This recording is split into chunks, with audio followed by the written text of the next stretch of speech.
Welcome to the Department of Biology. We begin every lab course with a review of our safety rules. The first rule we need to cover is the one about no eating and drinking ever in the lab. This is federal law, and for a good reason. Even if you're not working with hazardous material today, labs are shared spaces. And while of course they're cleaned in between uses, you should never assume that they have been cleaned perfectly. Leave water bottles inside your backpack.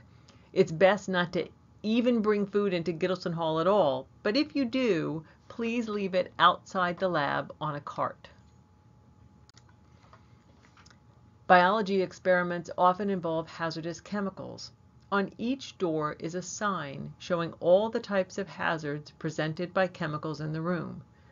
You'll not necessarily be working with all these chemicals, since more than one type of course might be run in the room that you're using. Because these chemicals are present, you should always wash your hands before you leave lab. We work hard to keep our labs clean, but the possibility always exists that trace amounts of chemicals might be left on surfaces.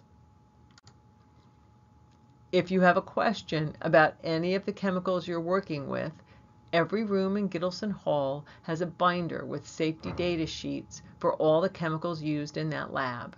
The first page of such a safety data sheet is shown here. Your instructor or the lab director can help you read them. Again, there might be some chemicals stored in the lab that are used for other courses, so don't assume that you'll be handling a chemical just because the SDS for that chemical is in the binder. Given that there are hazardous chemicals in lab, you need to dress appropriately.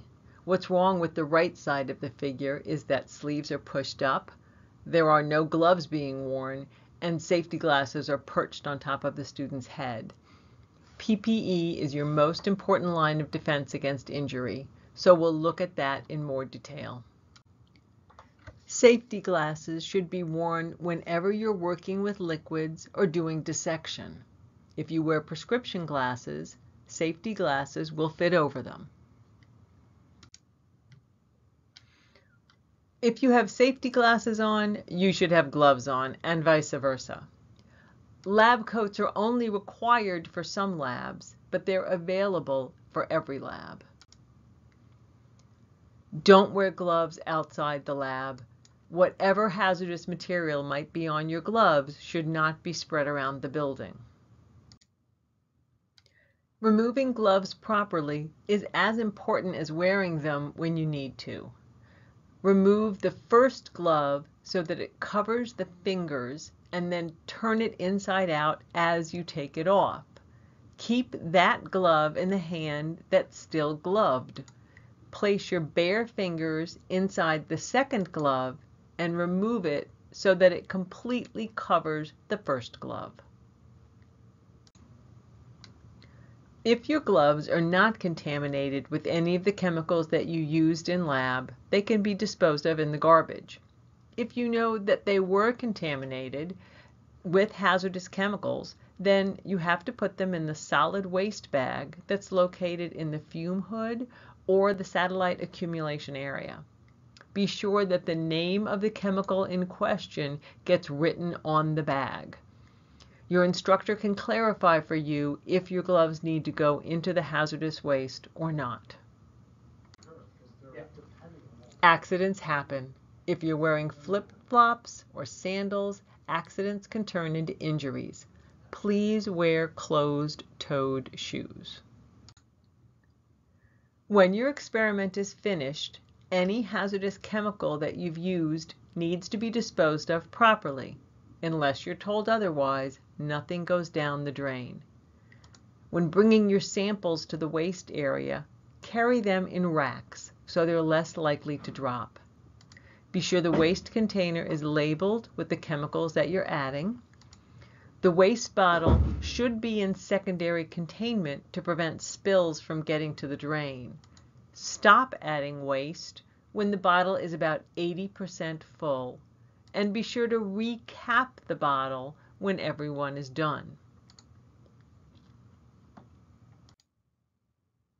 Waste containers get stored in the satellite accumulation area when not in use.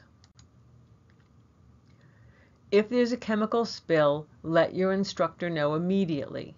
Spill kits are located in every lab and can deal with small spills. Phones are located in every lab with all the relevant phone numbers that you need in an emergency. Please be sure that you know where the phone is in your room. It's highly unlikely that you're going to need to deal with a fire or use the eye wash or the safety shower.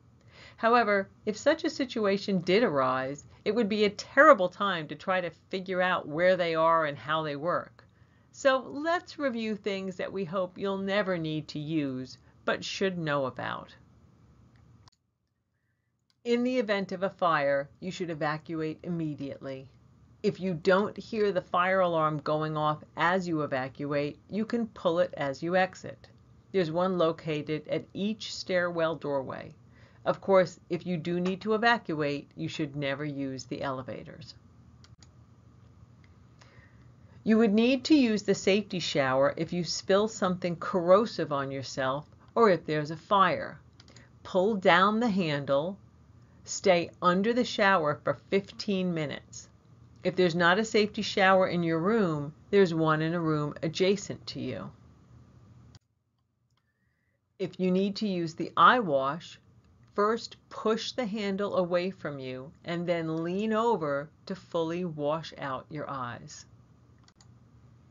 Thank you for watching this video. If you have any questions or concerns, you can ask your instructor or me, Carol St. Angelo, Laboratory Director.